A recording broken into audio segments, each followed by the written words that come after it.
Street. What's going on there, ma'am? We have a kidnapping. Hurry, please. Explain to me what's going on, okay? There's a note left and our daughter's gone. A note was left and your daughter is gone? How old is your daughter? 6 years old. She's gone. 6 years old. How long ago was it? I don't know. I just found the note. And my daughter's gone. Does it say who took her? What? Does it say who took her? I don't know. There's a ransom note here. It's a ransom note? It says SBTC. Victory. Please. The mystery began in the early morning of December 26, 1996. The 911 call from Patsy Ramsey reported that her 6-year-old daughter, JonBenet, was gone.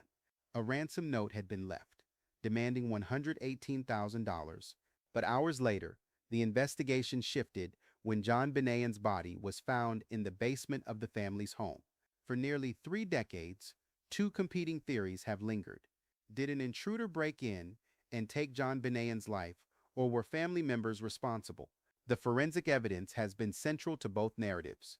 This is an examination of what was found on JonBenet's body and the contradictory clues that have puzzled investigators for years.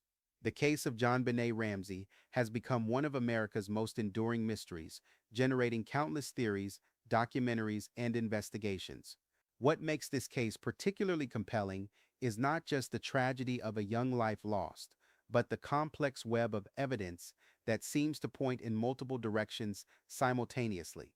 Each piece of forensic evidence tells part of a story, but when assembled together, they create a puzzle that has defied resolution for decades. To understand the evidence, it is necessary to first understand the environment where JonBenet was found, a scene that investigators would later determine was forensically compromised from the very beginning. When police first arrived at the Ramsey home on that cold December morning, they treated the case as a kidnapping based on the ransom note. The house was not secured as a crime scene, and friends and family of the Ramseys were allowed inside. They moved throughout the home, made coffee, and one friend even wiped down kitchen counters. This activity raised the possibility that crucial evidence may have been destroyed or contaminated before investigators could properly document it. The initial response reflected standard protocol for a kidnapping case. Officers searched the house but focused primarily on securing the ransom note and preparing for potential contact from the supposed kidnappers. The basement, where JonBenet's body would later be found, was searched twice during the morning, but investigators failed to discover the wine cellar room where she lay. This oversight would become a point of criticism and controversy in the years that followed. For hours, the focus remained on the ransom note. The note itself was unusual in several ways that immediately caught investigators' attention. At nearly 3 pages long, it was far more elaborate than typical ransom demands. It was written on a notepad belonging to the Ramseys, with a pen from inside the house, suggesting the author had spent considerable time in the home. The demand of $118,000 was almost the exact amount of a recent work bonus John Ramsey had received, indicating intimate knowledge of the family's finances. The note's language was theatrical, referencing movies and containing phrases that seemed inconsistent with a typical criminal demand. Handwriting analysis proved inconclusive but pointedly failed to eliminate Patsy Ramsey as the author. Multiple experts examined the note, with some suggesting similarities to Patsy's writing style, while others found differences. The inconclusive nature of this analysis would become a recurring theme throughout the investigation, evidence that seemed significant but fell short of providing definitive answers. For investigators, the note was a significant piece of evidence that suggested the kidnapping may have been staged. The use of materials from within the house, the specific dollar amount, and the elaborate nature of the message all pointed to someone with intimate knowledge of the Ramsey family and access to their home. As the morning continued with no call from a kidnapper, police asked John Ramsey and a friend, Fleet White, to conduct another search of the house. This decision would prove controversial, as it allowed potential suspects to access and potentially alter the crime scene. John Ramsey proceeded to the basement, opening a latch door to a small room known as the wine cellar. There, he discovered his daughter's body covered by a white blanket. The moment of discovery was described by those present as heartbreaking and chaotic. John Ramsey immediately removed the duct tape from her mouth and carried her upstairs, calling out that he had found her. These actions, while completely understandable from a father's perspective, irrevocably contaminated the most critical part of the crime scene. The wine cellar was altered before it could be properly examined, and JonBenet's body itself became the primary source of evidence. This contamination would haunt the investigation for years to come. Defense attorneys would later argue that the compromised crime scene made it impossible to definitively determine what evidence was authentic and what might have been contaminated or transferred during the chaotic morning. The autopsy was conducted by Boulder County Coroner Dr. John Meyer on December 27, 1996. His findings painted a serious picture and identified two distinct causes of death: respiratory failure and serious cranial damage. This meant she had lost her life through two different means, each of which would have been sufficient to cause death on its own. The dual causes of death immediately raised questions for investigators about the nature of what happened and the sequence of events. The autopsy took place under intense media scrutiny, with the coroner's office facing pressure to provide answers to a case that had already captured national attention. Dr. Meyer's thorough examination would provide the foundation for all subsequent forensic analysis and theory development in the case. An examination of the autopsy and subsequent forensic reports reveals several critical pieces of evidence that continue to be debated and analyzed nearly 3 decades later. The autopsy documented a severe wound, an 8.5-inch linear damage to the bone on the right side of JonBenet's cranium. Dr. Meyer described it as a massive wound caused by a heavy blunt object, with force comparable to a high-speed car accident or a fall from a significant height. The wound was so severe that it created what forensic experts described as a significant opening in her cranium. There was significant bleeding underneath the scalp, indicating her heart was still beating when she was struck. This finding was crucial for investigators trying to establish the sequence of events. The presence of vital reaction, biological evidence that the body was alive when the damage occurred, meant this was not a post-mortem wound. Medical experts estimated that this wound would have caused immediate unconsciousness and was likely fatal on its own, even without medical intervention. The fact that she also experienced respiratory failure has been one of the most perplexing aspects of the crime, suggesting either excessive force or an attempt to ensure her death after an initial act. Some forensic experts have theorized that the cranial damage may have occurred first, rendering her unconscious, followed by the respiratory failure as a separate act. Others suggest the opposite sequence, with debates continuing among experts about which came first. The weapon used to cause the damage has never been found, despite extensive searches of the Ramsey home and surrounding area.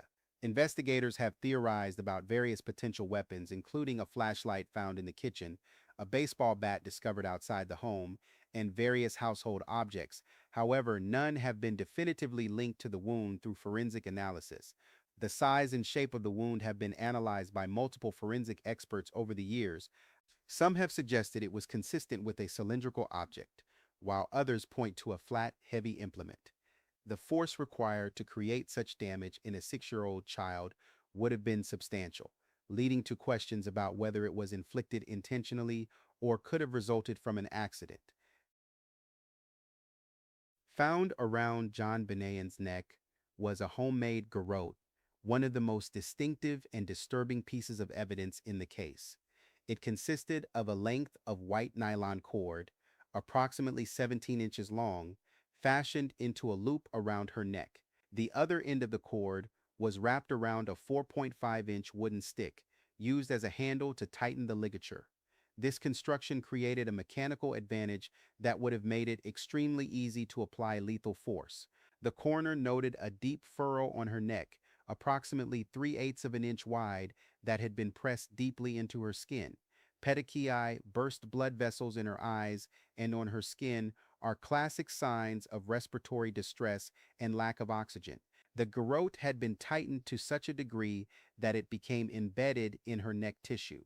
The materials used to construct the garrote linked it directly to the Ramsey home, creating one of the most significant contradictions in the case.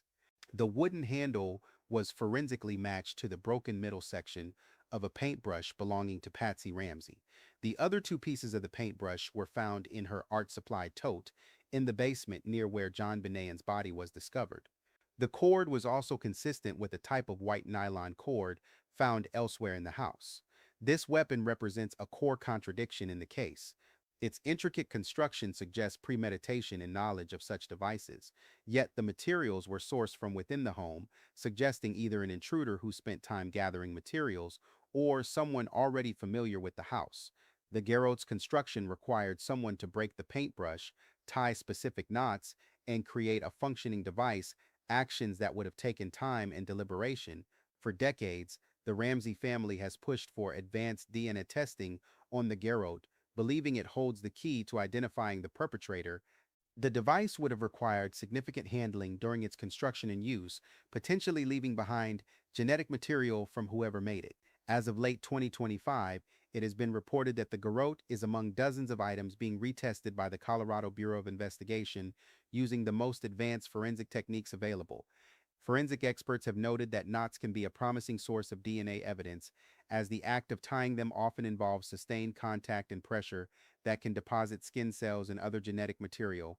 The specific knots used in the garrote's construction have also been analyzed by experts, with some suggesting they indicate knowledge of sailing or scouting, while others maintain they are simple knots that anyone could tie.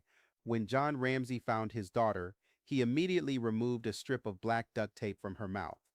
This instinctive action of a distraught father likely destroyed any potential lip print or saliva evidence that might have been preserved on the tape's adhesive surface. The tape measured approximately 2 inches wide and had been placed over her mouth, though investigators noted it had not been applied tightly enough to completely seal her airway. However, forensic analysis of the tape's surface revealed significant findings. Scientists found the presence of fibers that were described as consistent with a red jacket Patsy Ramsey wore that morning when police arrived. This finding suggested a possible link between Patsy and the tape, though forensic experts emphasized that consistent with is not a definitive match. The fibers could have come from the jacket, but they could also have come from similar materials or been transferred through secondary contact. The defense team argued that the fibers could have been transferred innocently in the chaotic environment of that morning. With friends, family, and investigators moving throughout the house, and with Patsy herself moving through various rooms, there were multiple opportunities for innocent transfer of fibers. The contaminated crime scene made it difficult to establish when and how such transfers might have occurred. The duct tape itself was traced to a common brand available at numerous retail locations, making it impossible to determine where it was purchased. Investigators searched the Ramsey home for the roll from which the tape came, but never found it, leading to speculation that it was either disposed of or taken from the scene. Perhaps the most significant piece of physical evidence is the DNA, which has undergone multiple rounds of testing and analysis over the decades. In 1997, scientists found a small amount of male DNA in a drop of blood on JonBenet's underwear. This genetic profile did not match anyone in the Ramsey family, their friends, or their associates, and was designated Unknown Male 1, or UM1. The discovery of this foreign DNA represented a potential breakthrough in the case. For the first time, investigators had what appeared to be genetic evidence of an unknown perpetrator. The DNA was found mixed with JonBenet's blood, suggesting it was deposited around the time of the crime rather than from some earlier innocent contact. In 2008, more advanced touch DNA analysis was conducted on JonBenet's long johns. This newer technique can detect genetic material from skin cells left behind by simple contact, even without visible biological material. Remarkably, scientists found DNA from this same individual on the waistband of her long johns, providing a second location where the unknown male's genetic material was detected. Based on this evidence, Boulder District Attorney Mary Lacey took the extraordinary step of publicly exonerating the Ramsey family in 2008. In a detailed letter, she stated that the DNA evidence had shifted the investigation away from the family and toward finding an unknown perpetrator. This exoneration was unprecedented in the case and represented a dramatic shift in the official investigation's focus. However, subsequent district attorneys have clarified that this exoneration is not legally binding and that the family has not been officially cleared from the investigation. Legal experts have noted that district attorneys cannot definitively exonerate individuals and that new evidence could potentially change the direction of an investigation. Further analysis has also shown the DNA sample to be more complex than originally thought. Advanced testing revealed that the genetic material contains a mixture from at least 3 individuals, making interpretation more challenging. Some of the DNA appears to be degraded, and scientists have had difficulty determining whether all the genetic material was deposited at the same time or through different events. The source of the DNA remains intensely debated among forensic experts. Some maintain it came from the perpetrator during the commission of the crime. Others suggest it could have resulted from contamination during the manufacturing process of the underwear, contamination at the crime scene, or contact with the clothing at some point before the crime occurred. The UM1 profile was submitted to the FBI's CODIS database, which contains genetic profiles from convicted offenders and unsolved crimes across the country. Despite being in the system for decades, it has never yielded a match, suggesting the perpetrator either has no criminal history or has not been arrested for an offense that requires DNA collection. John Ramsey continues to advocate for advanced genetic genealogy testing on the sample, a technique that has solved numerous cold cases in recent years. However, as of September 2025, authorities have indicated the sample's quality and complexity have so far made it unsuitable for this type of analysis. The autopsy also found evidence of internal damage that pointed to one of the most disturbing aspects of the crime. Dr. Meyer noted an abrasion approximately 1 centimeter in length, consistent with contact by an object. The wound was described as fresh, occurring around the time of death. No biological evidence was found, but the damage itself pointed to an inappropriate component to the crime. This finding was particularly significant for investigators trying to understand the perpetrator's motive. The evidence suggested the crime was not simply a kidnapping gone wrong or a burglary that resulted in tragedy. Instead, it pointed to someone with deviant intentions who may have specifically targeted JonBenet for inappropriate purposes. For investigators, this element became key to developing a profile of the perpetrator. The evidence suggested a motive rooted in deviant behavior rather than financial gain through ransom. This finding influenced the direction of the investigation and the types of suspects investigators focused on. During the autopsy, partially digested pineapple was found in JonBenet's stomach, indicating she had eaten it within approximately 1 to 2 hours of her death.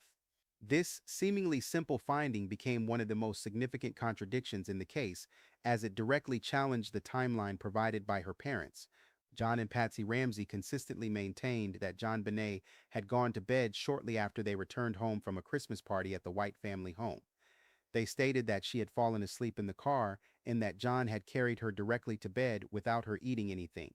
If their account was accurate, her stomach should have been empty or contained only remnants from dinner earlier that evening. Police found a bowl of pineapple in the kitchen with a large spoon in it.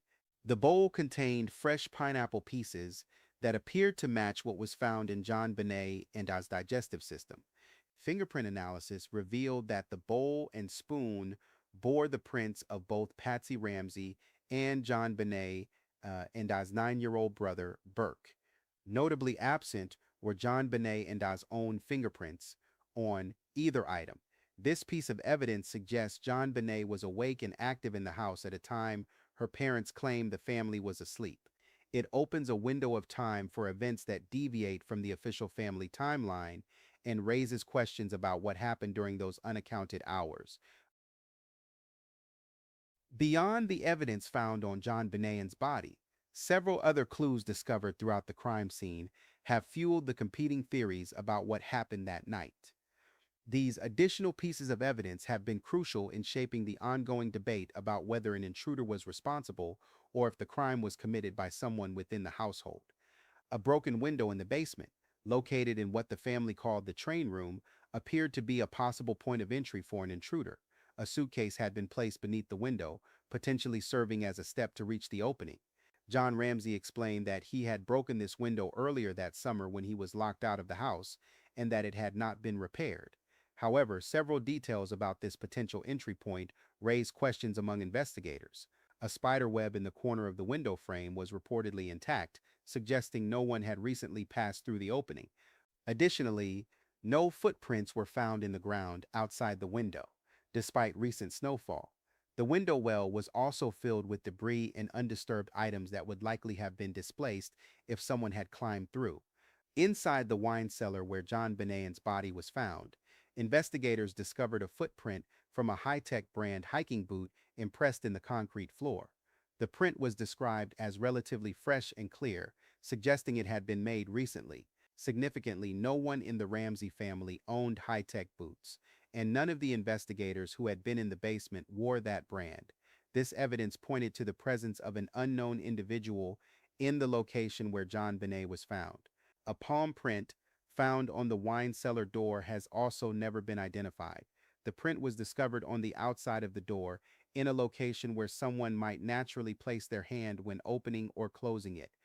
Despite extensive comparison with family members, friends, investigators, and various suspects over the years, the print remains unmatched. Finally, a single Caucasian hair was found on the white blanket covering JonBenet's body. The hair was described as not belonging to any member of the Ramsey family and was consistent with that of an adult. However, microscopic hair analysis is considered less reliable than DNA testing, and the hair has not yielded usable genetic material for comparison. The forensic evidence in the JonBenet Ramsey case supports two fundamentally opposing narratives, each with compelling elements and significant weaknesses. The tension between these theories has defined the investigation for nearly 3 decades and continues to divide experts, investigators, and the public. The intruder theory. This theory relies heavily on the evidence that cannot be sourced to the Ramsey family or their known associates. The DNA of unknown male 1 inch serves as the primary evidence supporting this narrative. Proponents argue that the presence of foreign genetic material at 2 different locations on JonBenet's clothing provides strong evidence of an unknown perpetrator's involvement. The high-tech boot print, the unidentified palm print, and the foreign hair all point to a stranger's presence in the basement area where JonBenet was found. In this narrative, the garrote and ransom note are the work of someone with serious criminal intent who used materials from the house, either to avoid bringing traceable evidence or as part of a calculated plan to confuse investigators. The family theory. This theory focuses on the substantial evidence linked directly to the Ramsey home and family members. The centerpiece is the ransom note, which was written on the family's notepad with their pen, demanded an amount nearly identical to John's work bonus, and contained language that suggested intimate knowledge of the family. The garrote, constructed from Patsy's paintbrush, is seen as a weapon of convenience created from materials readily available in the basement. The pineapple evidence, which contradicts the family's timeline, and the fibers on the duct tape that were consistent with Patsy's clothing are additional key points supporting this theory. One version of this theory posits that an accidental blow by a family member led to the cranial damage and that the kidnapping scenario was then staged to cover up what had happened. In this narrative, the respiratory failure was part of the staging rather than the initial act of violence. For nearly 3 decades, the forensic evidence has pulled the investigation in opposite directions, creating a complex puzzle that has resisted solution despite extensive investigation and analysis. There is the genetic signature of an unknown man, alongside a collection of circumstantial evidence sourced from within the Ramsey home. There is evidence of serious cranial damage and separate deliberate respiratory failure. There is a staged ransom note and evidence consistent with inappropriate contact. As of today, the investigation remains an active cold case.